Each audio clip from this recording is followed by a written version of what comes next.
Les plus grands esprits scientifiques se sont penchés avec intérêt sur le phénomène de l'énergie et particulièrement sur la relation qui existe entre différentes formes d'énergie dans l'univers.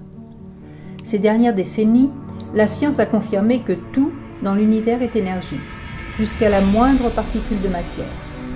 Il n'y a jamais de perte ou d'ajout d'énergie, mais seulement un transfert ou déplacement d'énergie. Des rayons cosmiques, qu'ils proviennent de notre Soleil ou d'autres galaxies, peuvent traverser les corps solides. Le champ magnétique terrestre, généré par les mouvements du noyau liquide de la Terre, est sujet lui aussi à différentes variations. Il nous faut aussi évoquer les mouvements tectoniques de la croûte terrestre qui, par leur déplacement et frottement, dégagent eux aussi de l'énergie, sans oublier bien sûr le mouvement des océans qui, en tournant sur eux-mêmes, produisent également de l'énergie. La Terre est donc parcourue d'une multitude d'influences et de courants énergétiques qui, en se croisant par endroits, forment un réseau qui ressemblerait un peu au maillage d'un filet.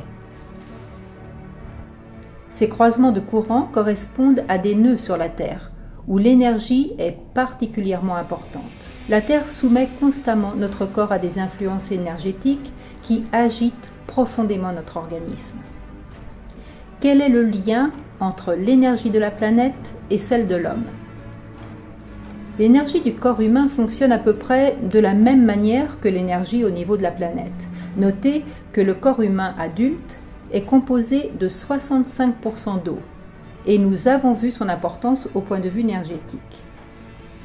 L'interaction entre l'énergie de la Terre et celle de l'homme devient évidente, car le corps humain, comme la Terre, est parcouru d'un vaste réseau énergétique. C'est par ces axes principaux, que l'on appelle méridiens, que circule l'énergie.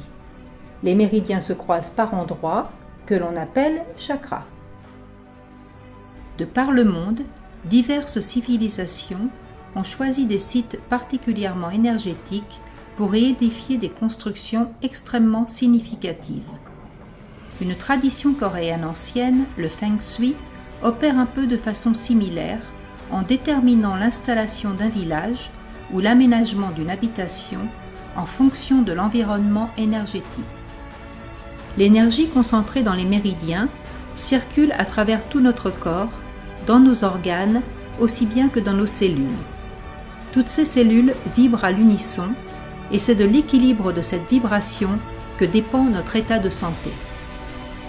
Des ondes électromagnétiques participent également à la régulation de notre horloge biologique, car l'on sait maintenant qu'il y a une relation harmonique entre la Terre et notre corps-esprit. Le champ isoélectrique de basse fréquence de la Terre, le champ magnétique terrestre et le champ électrostatique de notre corps sont étroitement entrelacés. À l'origine, les cellules humaines sont remplies d'électricité à charge négative. Lors des désordres physiologiques et psychologiques qui entraînent des maladies, ces charges diminuent et le corps s'affaiblit. Ces vibrations naturelles n'ont pas une valeur fixe, mais elles fluctuent en fonction de la situation géographique, des éruptions solaires, de l'ionisation atmosphérique et des cycles diurnes.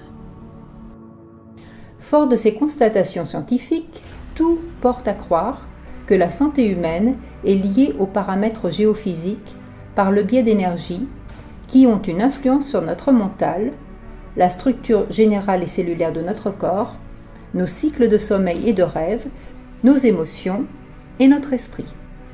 De nos jours, nous en savons beaucoup plus et nous comprenons pourquoi le soleil rythme notre vie.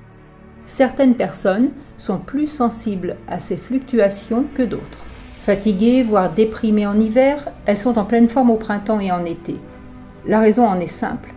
La lumière fait varier certains messagers chimiques du système nerveux, intervenant dans tous nos comportements. Depuis la nuit des temps, les médecines traditionnelles soignent le corps humain en régulant son énergie. Ces différentes approches ont en commun la recherche de l'équilibre de l'être humain en vue de le maintenir en bonne santé. Parlons seulement de quelques-unes d'entre elles, comme le chamanisme, dont certains aspects peuvent concerner le lien relatif aux énergies de la nature, l'acupuncture, qui régule l'énergie circulant dans nos méridiens, l'usage d'une pharmacopée d'herbes médicinales, les exercices énergétiques tels que le Qigong, le Tai Chi et bien sûr le Reiki, soins qui fonctionnent sur les mêmes principes que l'acupuncture, mais en stimulant les points énergétiques par le toucher. Le plus extraordinaire est que le corps humain produit lui-même ce genre d'énergie. L'homme est un être électromagnétique qui émet des ondes scalaires. Résultat bénéfique, stimulation, renforcement du système immunitaire et accélération des capacités naturelles d'auto-guérison. L'homme est donc une partie de cette énergie créatrice. Elle se manifeste en lui par une combinaison de facultés mentales, comme affection, passion, intelligence, moralité, raison, compréhension et sagesse.